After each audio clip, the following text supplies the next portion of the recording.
Hi, this video is regarding that how to support a woman after delivery.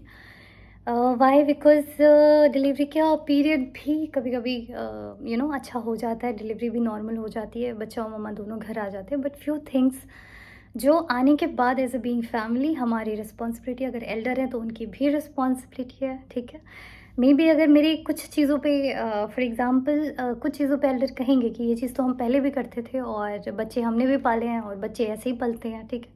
Then I would say कि look, पहले जो as a report and as a research, जो पहले बच्चों की death की numbers थे पर 1000 बच्चे पे, जो 25 बच्चों की डेथ होती थी, वो अभी कहीं ना कहीं मेडिकल साइंस की वजह से 2 से 5 बच्चे रह गए।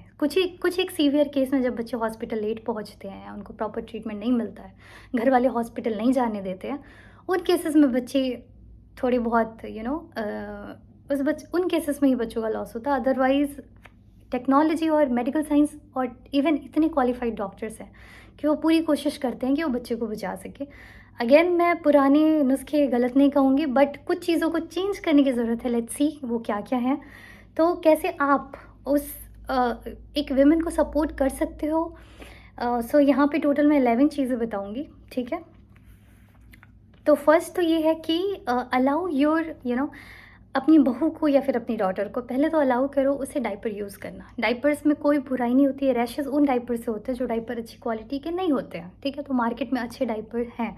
मैंने अपने खुद ने दोनों बच्चों को, खैर अब तो एक 9 मंथ का है और दूसरा 21 मंथ का है, तो मैंने उनको बड़े वाले को तो शुरू में नहीं पहनाने दिया, बट आप अपने बच्चों को डायपर पहनाने दो। और डायपर से कुछ नहीं होता, वो मीन्स ऐसा भी नहीं होता कि लोग कहते हैं कि हाँ, जब बच्चा डायपर पहनने लगता है तो वो पॉटी फिर बाहर नहीं करता, फिर वो डायपर में करता है। ये सब फालतू बातें हैं। बच्चा डायपर पहनने लगता है तो उसको आदत हो जाती है। ऐसा मतलब डायपर्स बेसिकली सहूलियत के लिए बने हुए हैं। स्पेशली मैं आपको पूरे दिन नहीं कहूँगी, क्योंकि बहुत महंगे भी होते हैं, इतने सस्ते तो होते नहीं, और आपने उनको लॉन्ग टाइम यूज़ थोड़ी करना है, तो यूज़ होने का ट्रैक नहीं है। तो इसका ये भी नहीं मतलब है कि आप बुरी क्वालिटी का डायपर यूज़ ले करके आएँ कि उससे बच्चों को रैश होगा, फिर आप कहेंगे ये देख और पहना ले डायपर, लंगोटी ठीक था। तो अच्छे डायपर्स आते हैं मार्केट में, एलोवेरा वाले या जो भी हैं एडिशनल के साथ। ऐसा नहीं है कि आप डायपर खरीदो कोई और उसका ही रैश क्रीम खरीद के लेके आओ, उसी डायपर से रैश हो और फिर उसी कंपनी का डायपर लगाओ, रैश क्रीम लगाओ। तो ऐसा भी नहीं करना। इस केस में थोड़ा सा पैसे को नहीं देखना रात के लिए। वाई? बिकॉज अगर आपका बच्चा चैन से सोएगा तो आप चैन से सोओगे, आपकी नींद पूरी होगी तो मिल्क सिक्रीट होगा। जब हार्मोन सिक्रीट होते हैं तो मिल्क प्रोड्यूस होता है, तो आपका सोना बहुत ज़रूरी है। तो पहली चीज़ तो मैं ये बोलना चाहूँगी, घर में कोई बड़े बुजुर्ग हों, कि आप बेशक लंगोट सिलो, आप दिन भर लंगोट पहनाओ, बट प्लीज़ रात में उस माँ को डायपर यूज़ करने दो, जिससे वो बच्चा सूखा रहे। नहीं तो बच्चे को निमोनिया हो जाएगा, वो गीला पड़ा रहेगा। आप तो उठोगे नहीं बार बार डायपर चेंज करने, वो तो माँ को ही करना है, राइट।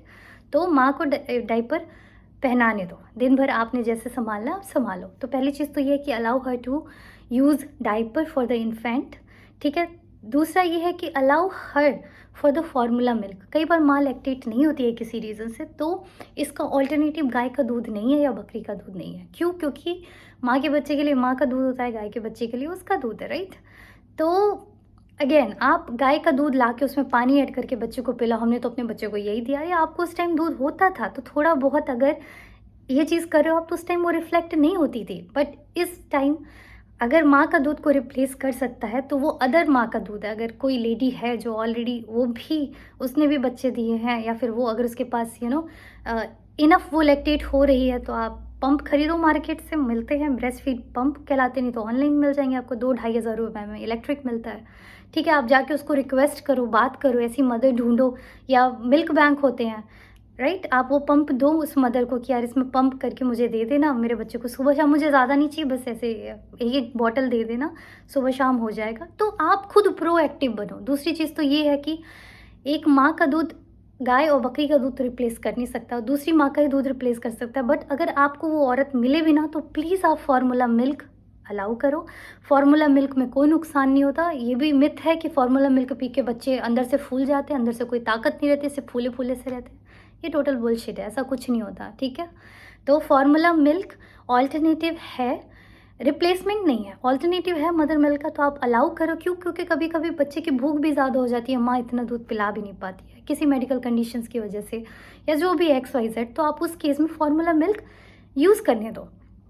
फार्मूला मिल्क के लिए अगेन हर बार आपको गैस गरम ऑन करके पानी नहीं गुनगुना करना पड़ता, एक बार गुनगुना कर लो, उसको बॉटल में रख लो और जब जब चाहिए, फॉर एग्जांपल 1 चम्मच के लिए 30 ml, 2 चम्मच के लिए 60 ml, तो ऐसे पानी यूज़ करो उसी को बार बार, कोई नुकसान नहीं होता और बच्चे को दूध दो। तो सेकेंड रिक्वेस्ट ये है कि आप फार्मूला मिल्क बहुत 419 या 415 रुपए का आता है, 400 ग्राम का पैकेट रहता है जिसको 1 नंबर बोलते हैं, अप टू 6 मंथ होता है, किसी भी ब्रांड का ले लो, आई विल नॉट से एनी ब्रांड नेम। तो आप वो ला करके रख सकते हो, वो एक इन्फेंट के लिए 1 हफ्ता आराम से चलता है। महीने में 4 फार्मूला मिल्क चाहिए होता है, जैसे जैसे बच्चा बड़ा होते जाता है वैसे वैसे और ज़रूरत हो जाती है। इसका ये नहीं मतलब है आपने सारे फार्मूला मिल्क 4 डब्बे खोल के भर देने हैं, क्यों? क्योंकि उसमें फिर हवा लग जाता है तो फार्मूला मिल्क ख़राब होने लगता है। अगर आपने एक डब्बा खोला है तो उसको एयर टाइट कंटेनर में उसके कवर के साथ ही भर दो, उसके ऊपर कवर लगा दो, जब जब चाहिए होगा माँ चम्मच से लेकर के खुद ही बना लेगी, राइट। और तो जब तक वो दूध पाउडर हफ्ते में ख़त्म होता है तब तक वो ख़राब भी होना शुरू हो जाता है, क्योंकि हवा के टच में बार बार आता है तो वो सिलना शुरू हो जाता है। तो कोई बात नहीं, तो उससे पहले आप यूज़ कर लोगे फॉर श्योर। तो सेकंड यही रिक्वेस्ट है, पहला तो डायपर पहनने दो, दूसरा फार्मूला मिल्क यूज़ करने दो, ठीक है। अगर इतनी ही आपको है कि नहीं नहीं हाय मैं नहीं पिलाऊंगी पाउडर वाला दूध, सूखा दूध, तो ठीक है, जाओ फिर जा करके मिल्क बैंक ढूंढो। नहीं मिल्क बैंक मिले तो आप फेसबुक यूट्यूब चलाते हो, वहाँ पे मार्केट प्लेस बोल के आता है, अगर कोई औरत दे रही है या फिर सेल करना चाहती है, जो भी XYZ है, again mother's milk should not be commercialise, but अगर किसी को नीड है और कोई डोनर है प्रोवाइडर, तो आप जा करके उससे कांटेक्ट करो, वहाँ से ले लो। नहीं तो अपने मोहल्ले में ढूंढो, कि दाइयों से पूछो या जो मसाज वाली औरतें होती हैं उनसे, या किसी से पूछो कि किसको आसपास बच्चे हों, उसके पास ले जाओ, पंप खरीदो मार्केट से, उसके पास सुबह शाम लेके जाओ, हाय मेरी बहू के लिए 2 टाइम दूध दे दे, क्योंकि उसको दूध नहीं हो रहा है, बस बात खत्म। ये आपका प्रोएक्टिव अप्रोच ये बेनिफिट देगा उस लेडी को, ना कि उसके ऊपर स्ट्रेस क्रिएट करना, हाय दूध नहीं हुआ, हाय दूध नहीं हुआ, तू ले, तू जीरा खा, तू गुड़ खा, तू ये खा, तू वो खा, और उसको स्ट्रेस देते रहना, दूध नहीं हुआ, दूध नहीं हुआ, तो नहीं होगा, राइट। तो आपका जब ये प्रोएक्टिव अप्रोच वो बहू देखेगी ना, तो वो खुद एफर्ट्स डालेगी कि यार मेरी सास इतनी हेल्प कर रही है मेरी, मुझे भी करना चाहिए।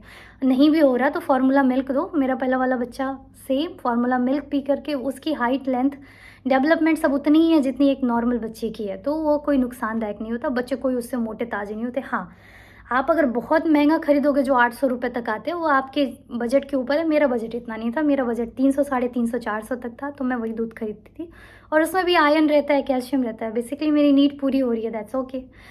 सो तीसरी चीज़ ये है कि मदर्स को हर बार बार उठा करके, उठ दूध गर्म कर ले बच्चे के लिए, गुनगुना दे, ठंडा मत दे, खांसी हो जाएगा, बार बार ये टॉर्चर नहीं करो। क्यों? क्योंकि उसको स्टिचेस लगे होते हैं। रात में अगर आप उसको बार बार डाइपर के लिए उठाओगे या लंगोट के लिए उठाओगे, डाइपर के लिए नहीं, लंगोट के लिए बार बार उठाओगे, बार बार उसको उठा करके बोलोगे जाओ दूध गर्म करके ला, तो वो बेचारी खुद अपने पोस्टपार्टम सिचुएशन से होके गुजर रही है, राइट।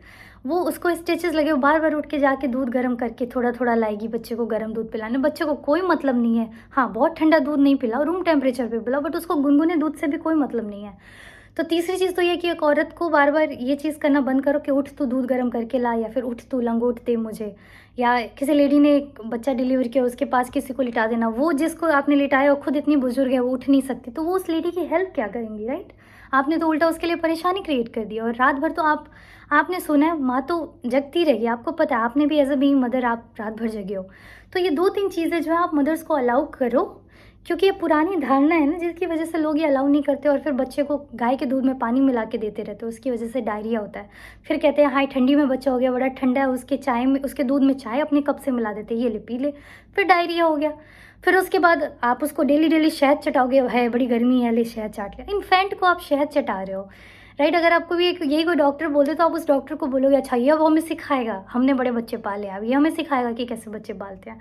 अरे एक्चुअल में एक इन्फेंट का पेट ऐसा नहीं होता वो इन चीज़ों को डाइजेस्ट कर सके।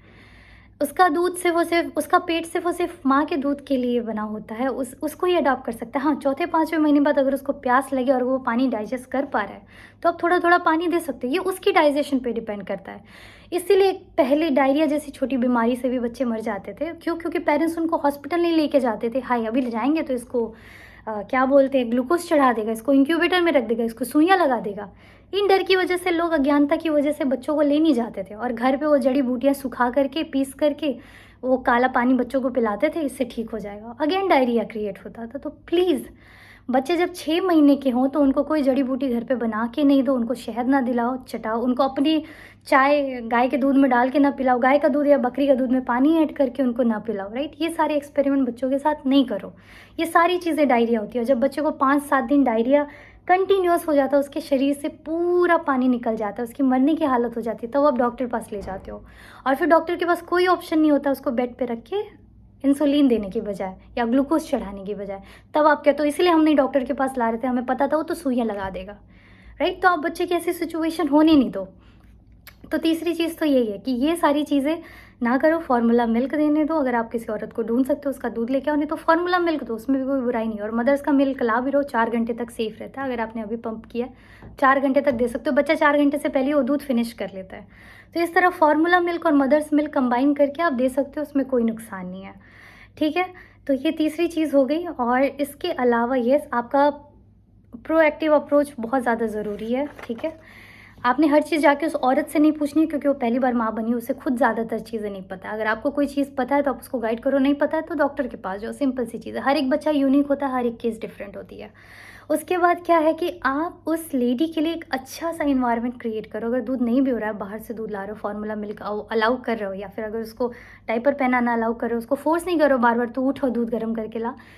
इनके बाद भी आप उसके लिए एक हेल्दी इन्वायरमेंट क्रिएट करो। कई इंडिया में आज भी like 60 to 70% ladies after birth, parents या घर वाले कहते हैं हम मालिश वाले को बुला देंगे, वो मालिश कर लेगी, उससे बॉडी में स्ट्रेंथ वापस आ जाएगी। वो मालिश वाले को बुलाती है, वो आधा घंटे मालिश करके चली जाती है, शी चार्ज फॉर दैट। उसके बाद क्या होता है, फिर तुरंत हस्बैंड आएगा, अच्छा क्या कर रही हो, लेटी हुई हूँ, अच्छा उठो बर्तन धो, अच्छा उठो कपड़े धो, अच्छा उठो पोतड़े धो, वॉट एवर, इवन जाओ जाके मम्मा की किचन में हेल्प करो। ये अगर चीज़ें आप करते हो, एक तरफ उसको मसाज वाली ला के देते हो, कंफर्ट देते हो, और उसके जाते ही फिर उसको उठा करके कहते हो उठो बर्तन धो, कपड़े धो और किचन में हेल्प करो। अगर इतनी घर में काम है तो एक हेल्पर रख लो, राइट।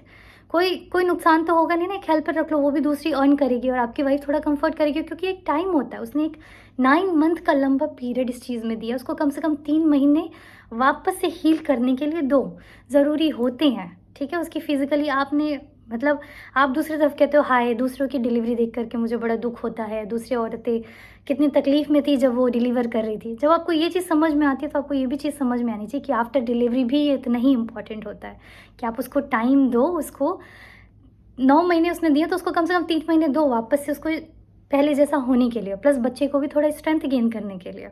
तो चौथी चीज़ तो ये है कि आप उसके लिए एक हेल्दी इन्वायरमेंट क्रिएट करो। एंड उसके बाद 5वीं चीज़ ये है कि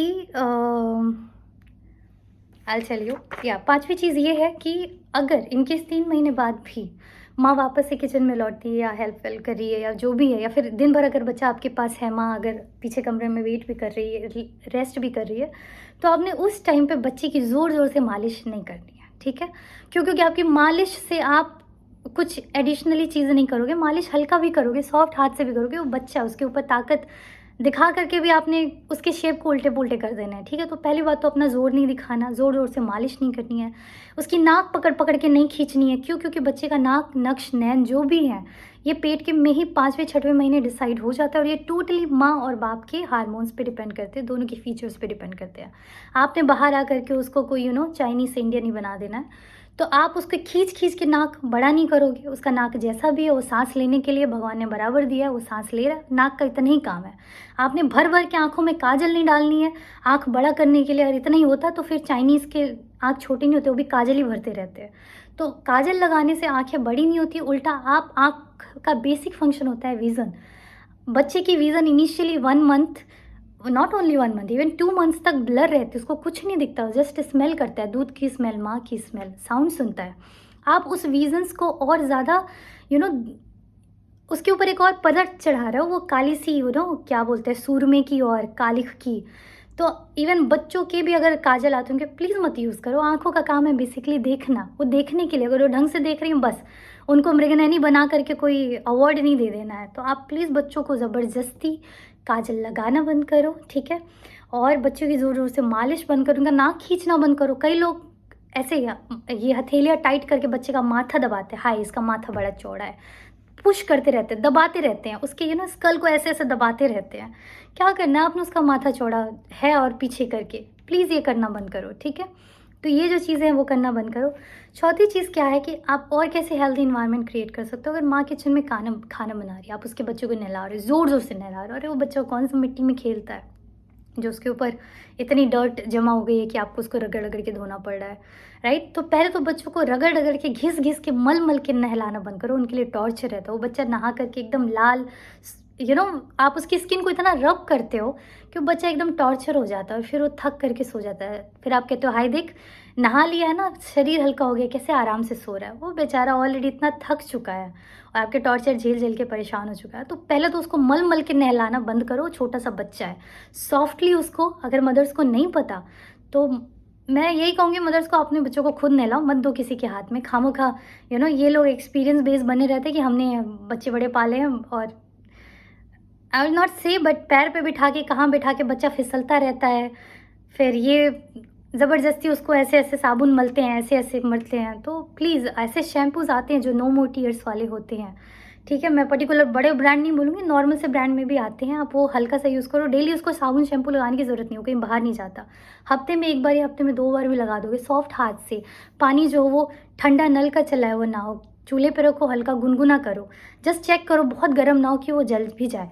नॉर्मल सा रूम टेम्परेचर, जैसे माँ के वूम में एक नॉर्मल टेम्परेचर बना रहता है, वैसा पानी गर्म करके उसको लाइक हल्के सॉफ्ट हाथों से साफ भी करो और उसकी जेंटल केयर भी हो कि वो नहाना इंजॉय करो, उसके लिए टॉर्चर ना हो। अगेन बच्चे की ज़ोर ज़ोर से मालिश करना और उसको कपड़ों में खूब हाथ पैर बांध देना, अरे माँ के गर्भ में ऐसे ही रहता है इसके पूरे हाथ पैर बांध दे, ऐसा भी नहीं करो। मसलिन क्लॉथ्स आते हैं, उसको आराम से सॉफ्टली आप बच्चे को कवर करके लिटा सकते हो, ठीक है। तो ये चीज़ें ध्यान रखो, बच्चों को ज़ोर ज़ोर से ना नहलाओ। अगर माँ ने आपको सौंप रखा है तो ये नहीं कि आप इतना परेशान करो, बेचारी खाना बनाए तो वो कंसंट्रेशन से खाना ना बना पाए। फिर वो खाना, ट्रस्ट मी, अगर वो किचन में 2 घंटे भी खड़े रहती है, वो खाना आपके मतलब आपके डाइट में कोई न्यूट्रिशन ऐड नहीं करेगा। क्यों? क्योंकि वो मदर्स ऑलवेज स्ट्रेस में रहती है, हाय मेरा बच्चा रो रहा है, उसका एक दिमाग हमेशा इधर रहता है कि यार अब ये लोग ये कर रहे हैं, अब ये लोग ये कर रहे हो, एकदम परेशान रहती है। कई मदर्स तो रोती भी हैं और वो खाना बनाती हैं। जब वो फ्रीक्वेंसी आपके खाने में जाती है, वो खाना आपकी क्या तरक्की लेके आएगा। तो बेहतर है आप उस माँ को उसके बच्चे को दे दो, आप खुद किचन में खड़े हो जाओ, खाना बनाओ, बट कम से कम टॉर्चर मत करो। अगर एक हेल्दी इन्वायरमेंट बनाना है तो उसके बच्चे को हेल्दी रखो, एटलीस्ट वो ना हंसने की आवाज़ सुने, कम से कम वो रोने की आवाज़ ना सुने। और पीसफुली जब उसका बच्चा लेटा रहेगा तो वो खुद कॉन्सेंट्रेशन से कोई भी काम कर रही होगी उसको अच्छे से करेगी। तो ये है कि एक हेल्दी इन्वायरमेंट कैसे बनाते हैं। नेक्स्ट ये सजेशन है। And then one more thing and very very important thing कि कई बार क्या होता है कि जब हमारे घर एक छोटा सा बच्चा आता है तो हम बहुत ज़्यादा भगवान का शुक्रिया अदा करने लगते हैं। कुछ लोग तो भगवान भगवान करने लगते हैं। कुछ दिन के लिए भगवान भगवान को होल्ड पे कर दीजिए। सॉरी, मैं खुद हिंदू हूँ, but I am telling this कि वो छोटा सा बच्चा ही आपके घर में भगवान बन के आया, राइट। तो किसी मूर्त स्वरूप के सामने घंटों बैठ के आरती पूजा करना, बाजा बजाना, वो बच्चा डिस्टर्ब हो रहा है, सो रहा है, उसकी माँ डिस्टर्ब हो रही है, बड़ी मुश्किल से माँ सुला के गई है और आप वहीं पे आरती पूजा करके ढोलक बजा रहे हो, उस बच्चों को मेंटली डिस्टर्ब करो, उसकी नींद डिस्टर्ब होगी, चिल्ला के रोएगा। आप तो अपना आरती पूजा गाते रहोगे, हाय हम छोड़ के नहीं उठेंगे बीच में। माँ अपना काम छोड़ के फिर दौड़ के आएगी, फिर वो सोचेगी घंटों लगा के मैंने इसको कंफर्ट करके सुलाया, इन्होंने इसकी नींद डिस्टर्ब कर दी। मैं एक और केस बताती हूँ, ये तो केस खैर मेरे रिलेटिव में ही है। तो वो लेडी खाना बना रही थी, तो अभी भी उनके घर पुराने मतलब पहले ऐसे चौकोर सा आंगन होता था, उस आंगन में एक नल होता था बीच में। अभी भी कुछ घर हैं जो गांव में ऐसे हैं। तो एक कोने में पूजा कमरा था, इधर किचन था। तो बच्चा खेलते ये लोग पूजा पाठ कर रहे हैं, बच्चा इनके पास से रिड़ते रिड़ते उस आंगन में आके गिर गया। जहाँ नल लगा हुआ था वो थोड़ा नीचे डाउन था। जब वो गिर गया, उतना छोटा सा बच्चा था, उसको इतनी चोट लगी और ये लोग ज़ोर ज़ोर से गाना गा रहे हो। उस बच्चे ने, उस माँ ने आवाज़ सुनी, दौड़ के किचन से आई, अपने बच्चे को उठाया, ये लोग भी उठ करके आए। वो औरत इतनी ज़्यादा परेशान हो गई, उसने कहा कि आप लोगों को इतनी अक्ल नहीं है, छोटा सा बच्चा है, पहले उसकी केयर करें, तो आप लोग यहाँ बैठ के आरती पूजा भजन कर रहे हो। वो लेडी इतनी नाराज़ हुई, उसने ससुराल छोड़ दिया, मायके खुद ही अपने 2-4 सामान पैक करके बच्चे को लेके निकल गई मायके। वहाँ गई तो वहाँ पे फिर इनके घर वालों का फ़ोन आ गया, आपने क्या सिखाया है, हमें 4 बातें सुना के बच्चे को लेके चली गई। फिर उसने फ़ोन लिया, उसने यही कहा कि लुक, मैं कैपेबल नहीं हूँ अभी, मेरा बच्चा बहुत छोटा है, मैं कैपेबल नहीं हूँ कि मैं किचन भी संभालूँ, घर भी संभालूँ, बच्चे को भी संभालूँ, राइट। जब मेरा बच्चा बड़ा हो जाएगा मैं वापस आ जाऊँगी, और अगर आपके बेटे को नहीं चाहिए तो कोई बात नहीं, आप उसकी दूसरी शादी कर लो। Literally she said like this कि मुझे कोई फ़र्क नहीं पड़ता, मेरा बच्चा बहुत छोटा है, हेल्पलेस है, मुझे वहाँ पे कोई सपोर्ट नहीं मिला, कोई हेल्पर नहीं थी, मुझे ये सब कुछ, और प्लस मेरा बच्चा मेरे लिए एडिशनल रिस्पॉन्सिबिलिटी है। तो जब मेरा बच्चा बड़ा हो जाएगा मैं तुम्हारे घर वापस आ जाऊँगी। तो ये भी केसेस हुए हैं। तो please try to make a healthy environment at your home, a healthy environment, you know, make a women and her child both happy. Thank you so much. I wish ये वीडियो आपकी helpful, specially ये parents और घर वालों के लिए है, कि आपके थोड़े से इनिशिएटिव से, यू नो, उस लड़की की या उस लेडी की, उस बच्ची की लाइफ ज़्यादा बेहतर हो सकती है। Thank you so much. Bye bye.